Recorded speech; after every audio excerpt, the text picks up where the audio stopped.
주님이 예비하신 은총의 물가로 인도해 주실 줄로 믿습니다. 그 하나님과 함께 한 주간 믿음으로 승리하는 저와 여러분 되시기를 바랍니다. 조시 맥도웰의 예수님은 누구신가라는 책에 이런 이야기가 있습니다. 몇 년 전 캘리포니아에서 일어난 사건이다. 한 젊은 여자가 과속 운전을 하다가 붙잡혔다. 여자는 판사 앞에 서게 되었다. 판사가 소환장을 읽고 당신의 유죄를 인정합니까? 라고 묻자 여자는 인정합니다 라고 대답했다. 판사는 여자에게 열흘 동안의 사회봉사와 $100의 벌금을 부과했다. 그런데 그 다음 놀라운 일이 벌어졌다. 판사가 자리에서 일어나 법복을 벗더니 지갑에서 돈을 꺼내 벌금을 지불하는 것이 아닌가. 이게 무슨 일인가? 알고 보니 판사는 그 여자의 아버지였던 것이다. 판사는 사랑하는 딸이라 하더라도 법을 지키지 않았기 때문에 그에 합당한 벌을 내릴 수밖에 없었다. 왜냐하면 그는 그 법을 지키고 집행해야 할, 판결해야 할 판사였기 때문이다. 대신 그는 판결을 내린 후에 법복을 벗고 판사가 아니라 아버지의 자격으로 딸에게 대신 벌금을 지불한 것이다. 조시 맥도웰은 이 이야기를 통해서 우리에게 무엇을 말하려고 하는 것일까요? 그것은 바로 예수님의 성육신과 십자가 사건을 말하고 있습니다. 이 여인같이 사실 우리도 다 똑같은 죄인들입니다. 하나님은 죄의 대가를 죽음이라고 말씀하셨습니다. 공의로우신 하나님은 자녀인 우리가 죄인인 우리를 사랑하심에도 불구하고 그 죄에 대해서는 형벌을 내실 수밖에 없으십니다. 그러나 하나님은 그런 우리를 그냥 내버려 두지 않으시고 인간의 모습으로 이 땅에 내려오셨습니다. 그리고는 우리를 죄 대신해서 그 죄의 대가를 지불하셨습니다. 마치 아버지가 법복을 벗고 딸 곁으로 와서 벌금을 대신 낸 것처럼 말입니다. 이것이 바로 그리스도의 십자가 사건이고 성육신입니다. 네, 사랑하는 여러분, 우리는 바로 그 사랑을 받은 사람들입니다. 그 사랑을 누리는 사람들입니다. 예수님은 우리에게 그 사랑을 주시기 위해서 이 땅에 인간의 모습을 가지고 오셨습니다. 그리고 십자가에 달려 죽으심으로 그 사랑을 완성하셨죠. 그리고 우리에게 부활을 통하여 우리 영원한 생명이 있음을 알려주셨습니다. 여러분, 이 사실을 믿으시기 바랍니다. 이것을 믿는 사람을 그리스도인이라고 부릅니다. 그러면 그리스도인으로서 여러분은 어떤 믿음 가운데 살아가고 계십니까? 예수 그리스도를 나의 구세주로 믿으십니까? 아멘? 예수님을 여러분의 구원자로 믿으십니까? 그렇다면 여러분을 그 믿음으로 이끈, 인도한 말씀은 무엇일까요? 나를 구원받는 믿음으로 만든, 이끈 레마의 말씀이 과연 무엇이냐라는 것입니다. 바울은 로마서 10장 17절에서 믿음은 들음에서 나며 들음은 그리스도의 말씀으로 말미암는다라고 하였습니다. 네, 여러분에게는 그리스도인으로서 이 구원의 믿음에 이르게 한 말씀이 있었다는 것이죠. 사실 성경 말씀을 많이 아는 것이 우리를 구원에 이르게 하기 위한 조건이 되는 것은 아닙니다.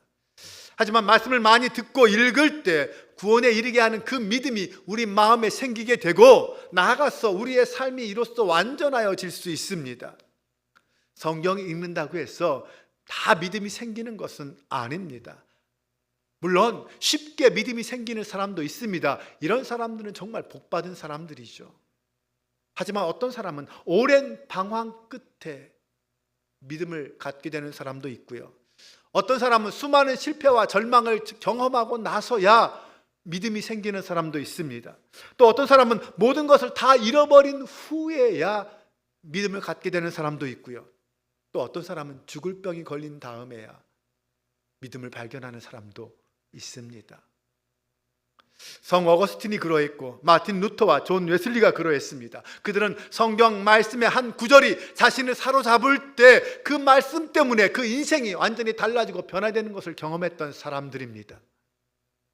어거스틴은 로마서 13장 13절과 14절 말씀인 낮에와 같이 단정히 행하고 방탕하거나 술 취하지 말며 음란하거나 호색하지 말며 다투거나 시기하지 말고 오직 주 예수 그리스도로 옷 입고 정욕을 위하여 육신의 일을 도모하지 말라. 이 말씀으로 그의 삶이 완전 일대 전환을 이루게 되었습니다. 마틴 루터는 로마서 1장 17절 말씀인 복음에는 하나님의 의가 나타나서 믿음으로 믿음에 이르게 하나니 기록된 바 오직 의인은 믿음으로 말미암아 살리라 함과 같으니라. 이 말씀으로 중생의 경험을 하게 되고 종교개혁의 큰 틀을 마련하게 되었습니다. 감리교의 창시자인 존 웨슬리는 마틴 루터의 로마서 주석 서문을 듣는 중에 주님의 은혜가 그의 안으로 들어오게 되었고 그 은혜로 은혜 안에서 믿음으로 말미암아 구원받는다는 진리를 깨닫게 되었습니다. 그는 종교적 열심으로 구원 얻는다는 그 생각에서 벗어나 믿음으로 얻는 구원에 대한 진리를 알게 된 것입니다. 낮은 대로 임하소서라는 책과 영화로 유명한 안요한 목사님이 계십니다. 그분은 시력을 잃어가면서 장님이 되어갈 때 절망으로 몸부림치다가 그는 목회자의 아들이었음에도 불구하고 그렇게 부인하던 하나님의 음성을 듣습니다.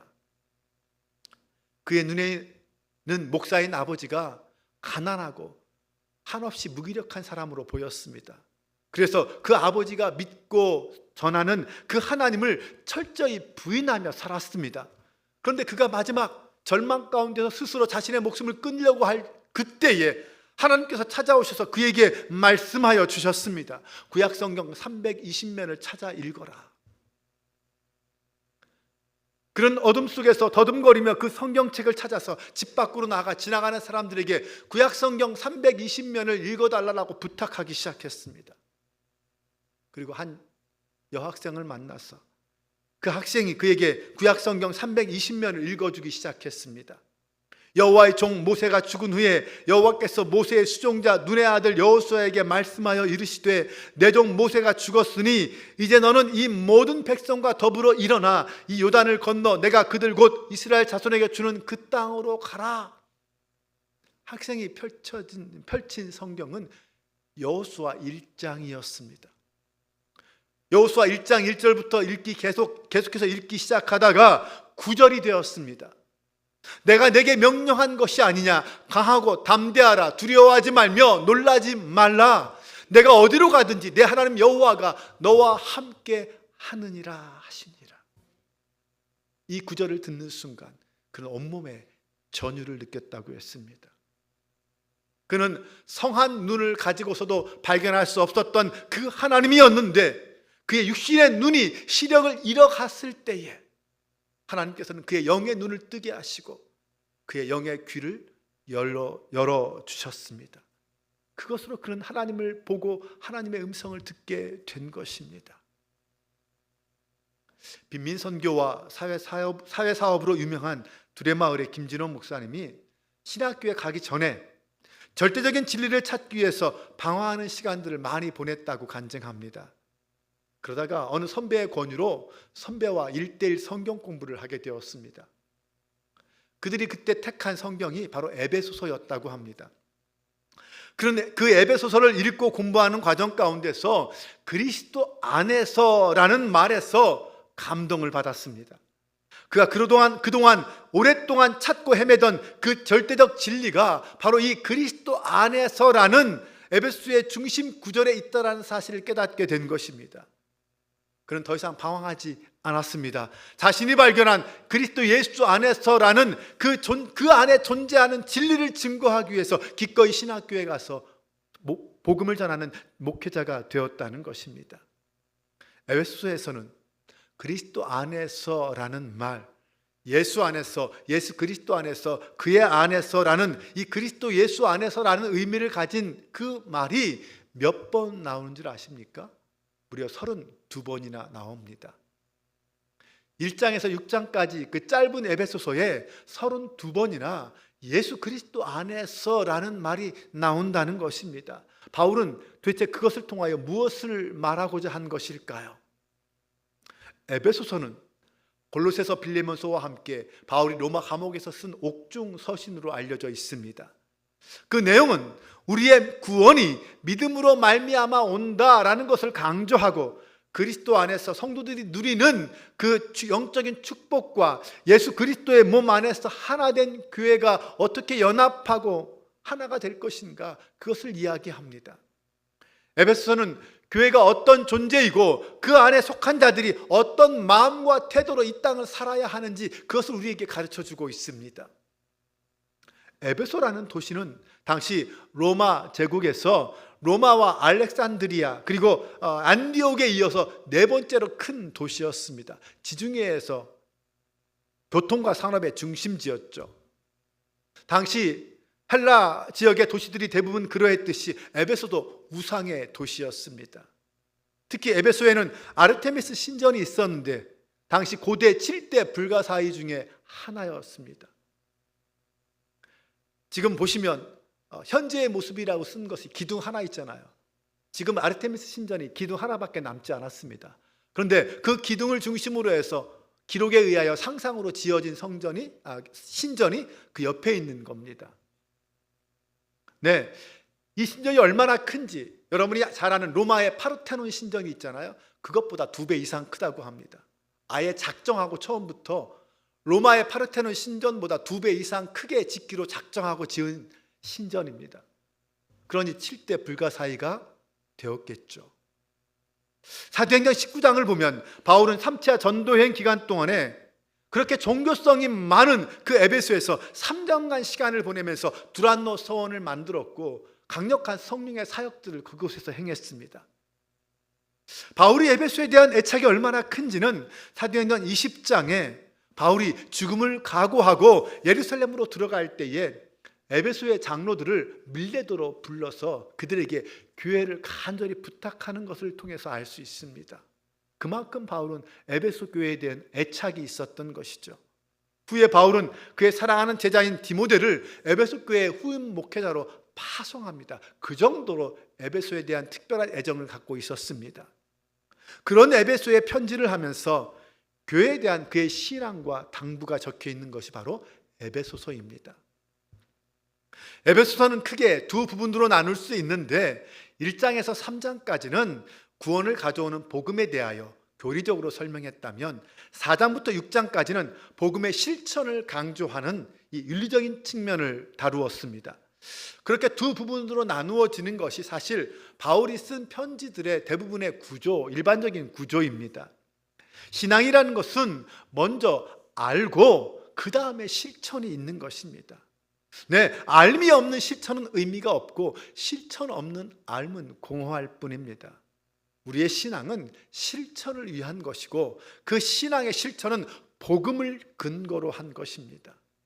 바울은 에베소서를 시작하면서 간단한 인사말을 한 다음에는 하나님에 대한 영광의 찬송을 먼저 불렀습니다.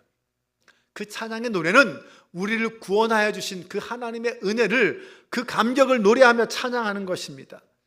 우리는 본문에서 바울이 찬양하는 우리의 구원에 대하여 세 가지 의미를 찾아볼 수 있습니다. 첫 번째는 구원은 예수 그리스도 안에서 하나님의 전적인 선택이라는 것입니다. 기독교의 구원 교리는 구원은 전적인 하나님의 은혜입니다 라는 것입니다. 네, 구원에 대하여 우리가 할 수 있는 것은 아무것도 없습니다. 다만 그 사실을 믿고 인정하고 받아들이는 것입니다. 바로 이것이 믿음이죠. 네, 4절에 보면 장세전에 그리스도 안에서 우리를 택하사 우리로 사랑 안에서 그 앞에 거룩하고 흠이 없게 하시려고 라고 말합니다. 여기서 우리는 두 가지를 알 수 있습니다. 하나님의 구원 역사에 우리의 공로는 아무것도 없다라는 것이고, 하나님은 우리의 삶의 형편이나 상황이나 환경을 보시지 않으시고 우리를 무조건 사랑하셨다라는 것입니다. 네, 이것이 바로 구원의 의미입니다. 6절에 보면 이는 그가 사랑하시는 자 안에서 우리에게 거저 주시는 바 그의 은혜의 영광을 찬송하게 하려는 것이다 라고 말하면서 구원의 목적을 설명해 줍니다. 즉 하나님의 구원은 예수 그리스도로 말미암아 우리를 하나님의 아들로 삼아 주시는 것이고, 그리고 예수 그리스도의 사랑 안에서 우리에게 거저 주시는 은혜다. 그 은혜를 찬송하게 하기 위해서 우리를 구원해 주신다, 이렇게 말하고 있습니다. 하나님의 사랑은 조건적인 사랑이 아니죠. 무조건적인 사랑, 존재론적인 사랑입니다. 구원을 위해서 우리가 할 일은 아무것도 없습니다. 믿음은 바로 거기서부터 시작됩니다. 구원을 위해서 내가 아무것도 할 게 없다라는 그 믿음부터 시작한다는 거죠. 우리는 하나님 앞에서 무언가를 자꾸 하려고 할 때가 많습니다. 신앙생활을 오래 하면 오래 할수록 그런 마음들이 더 많이 생기죠. 내가 하나님 앞에 무언가를 열심히 해야 하나님의 인정을 받고 칭찬을 받을 수 있을 거다, 하나님을 기쁘시게 할 수 있을 거다라고 생각하는 거죠. 하지만 이것은 착각입니다. 하나님이 가장 기뻐하시는 것은 우리가 하나님 안에 머물러 있는 것입니다. 그분을 기뻐하고 그분의 은총에 감사함으로 받은 그 모든 것들을 감사하며 기뻐하는 것입니다. 하나님은 그런 우리들을 기뻐하십니다. 우리의 행위는 자칫 하나님 앞에서 자기 의가 되기 쉽습니다. 바리새인들이 바로 그런 자기 의의 함정에 빠져버린 것이죠. 그들은 행동을 통해서 인정받으려고 했습니다. 율법을 잘 지킴으로써 자기의 공로를 가지고 인정받고 칭찬받으려고 한 거죠. 하지만 그 공로는 결국 자기 의가 되고 자기 교만이 됩니다. 그런 사람들은 자신이 한 그 의로운 행동, 그 공로를 가지고 하나님과 협의하려고 합니다. 하나님, 내가 이만큼 공로를 쌓았으니 이만큼 복을 주시는 것이 합당하지 않습니까? 라고 하나님과 거래를 하려고 하는 거죠. 이게 자기 의에 빠진 사람의 죄의 모습입니다. 예수님은 그들의 행위를 회칠한 무덤 같다고 책망하셨습니다. 하나님 앞에서는 행위가 우선이 아니라고 말씀하신 것이죠. 하나님의 구원을 기뻐하고 그 은혜를 깨닫는 것이 먼저입니다. 그 은혜 안에 머물면서 그 은혜를 누리며 살아가는 것, 그리고 그것을 감사하며 내 삶을 하나님께 드리는 것, 이것이 중요하다는 것입니다. 두 번째로 구원은 그리스도 안에서 우리의 존재가 통일되는 것을 말합니다.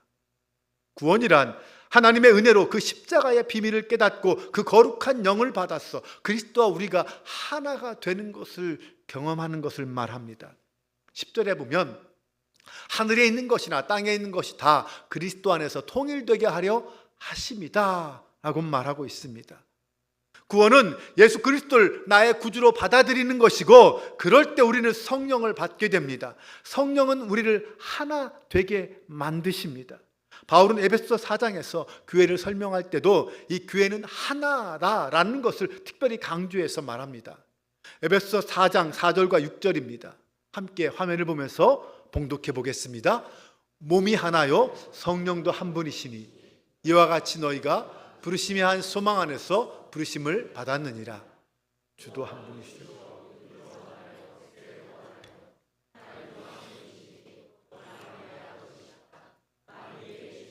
만유를 통일하시고 만유 가운데 계시도다.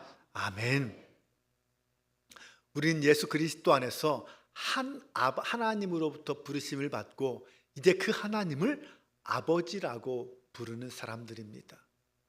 네, 그 하나님 아버지는 만유를 통일하시고 만유의 아버지이십니다. 저와 여러분의 아버지라는 거죠. 그러니 예수님을 구주로 고백하는 사람들은 다 한 형제요 한 자매라고 할 수 있습니다. 왜요? 한 아버지를 고백하니까.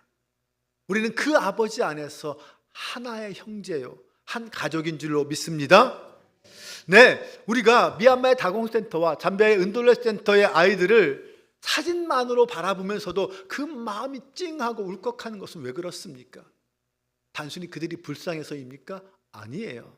네, 예수 그리스도 안에서 우리가 하나라는 그 믿음이 우리 마음에 있기 때문에, 한 형제요 자매로 그들을 바라볼 수 있기 때문에 그런 거예요. 그냥 멀리 있는 그냥 아프리카에 있는, 저기 동남아에 있는 한 아이라면 그냥 불쌍하다 정도로만 끝낼 거예요. 하지만 예수 그리스도 안에서 우리가 한 형제요 자매다. 정말 그들이 어쩌면 내 딸 같고 아들 같고 동생 같은 아이들이지만 그들이 우리가 한 가족이다라고 생각한다면 그들을 바라볼 때마다 눈물 흘리지 않을 수 없고 기도하지 않을 수 없는 거죠.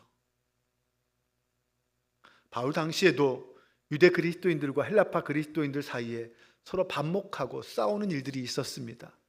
그런데 바울은 같은 성령을 받은 자는 그리스도 안에서 하나이고 하나님의 영은 우리를 하나로 묶으신다, 이것을 강조하여 말합니다.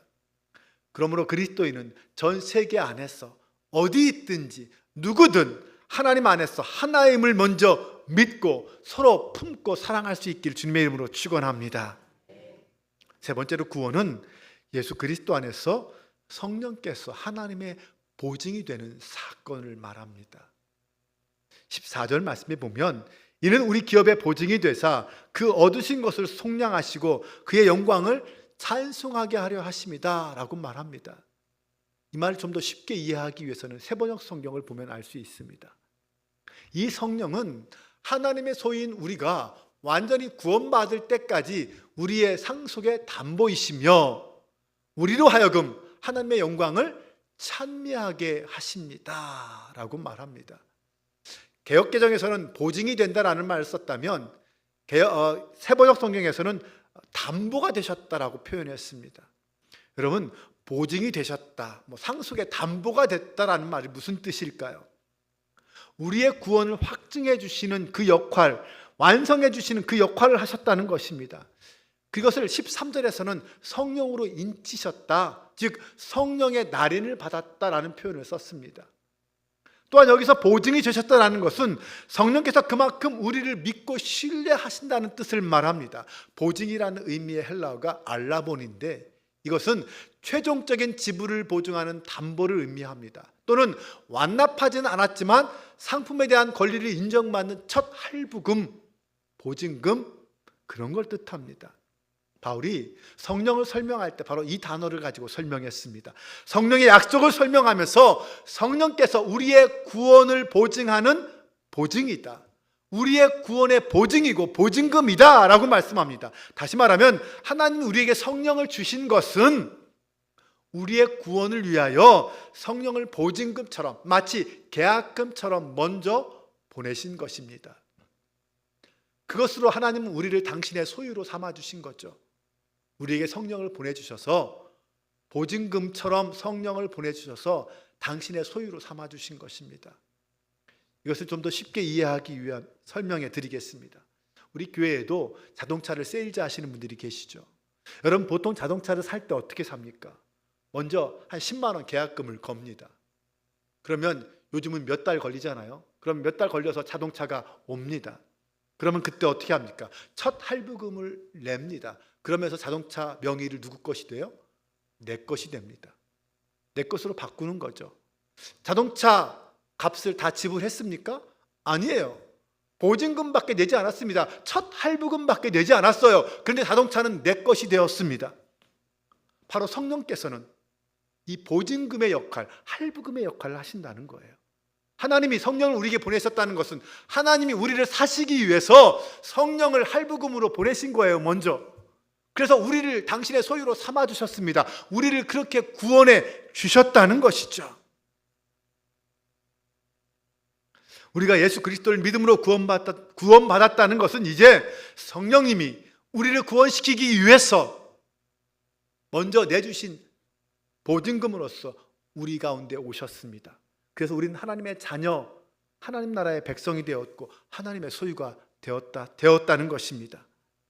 성령이 그 사실을 우리에게 보증해 주십니다. 무슨 말이냐면, 우리가 돈을 지급하면 돈은 그냥 물질로 끝나잖아요.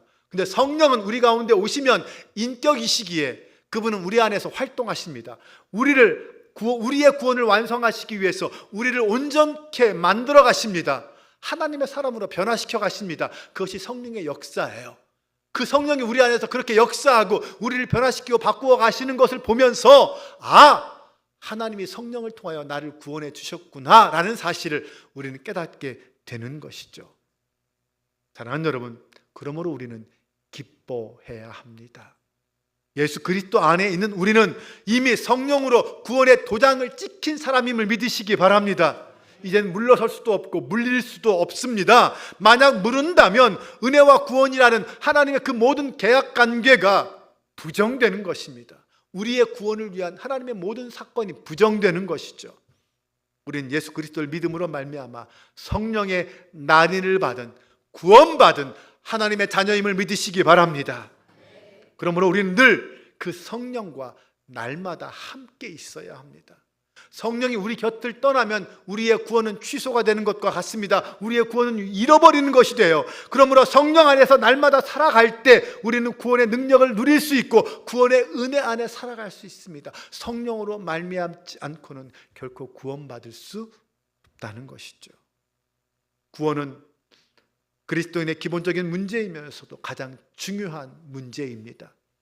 바울은 다시 한번 우리에게 묻습니다. 당신은 구원 받으셨습니까? 당신이 받은 구원은 어떤 구원입니까? 오늘 여러분에게 묻습니다. 여러분은 구원 받으셨습니까? 여러분이 받은 구원은 어떤 구원이십니까? 만약 행위로 얻은 구원이라면 그것은 구원이 아닙니다. 노력으로 얻은 구원이라면 그것도 구원이 아닙니다. 구원은 오직 아무런 공로도 없이 전적으로 하나님이 우리를 택하셔서 우리를 부르시고 우리를 사랑하셔서 구원해 주신 것입니다. 그러므로 구원받은 사람이라면 누구나 우리는 서로가 서로를 한 가족으로 받아들이고 인정하고 사랑할 수 있습니다. 그리스도 안에서 우리는 모두 한 가족인 줄로 믿습니다. 하나인 줄로 믿습니다. 그러므로 구원받았다는 것은 이미 우리 안에 성령이 함께 하신다는 뜻입니다. 그 마음으로 형제를 바라보고 자매를 바라보며 우리는 그리스도 안에서 한 가족입니다 라고 말하는 것이 구원받은 자의 모습이고 그것이 구원의 의미입니다. 그러므로 여러분, 우리가 날마다 이 믿음을 점검해 보아야 합니다. 나에게는 과연 이 믿음이 날마다 살아 움직이고 있는가? 우리 안에 성령이 계시다면 날마다 우리는 그 은총을 누리며 살아갈 수 있습니다. 그리고 교회 안에서 성도들을 볼 때마다 내 사랑하는 가족이구나, 한 형제요 한 자매구나 라고 기뻐할 수 있습니다. 이 구원의 감격을 누려야 합니다. 바라기는 저와 여러분이 주님이 우리를 다시 부르실 그때까지 이 구원의 감격 속에 살아갈 수 있기를 주님의 이름으로 간절히 축원합니다.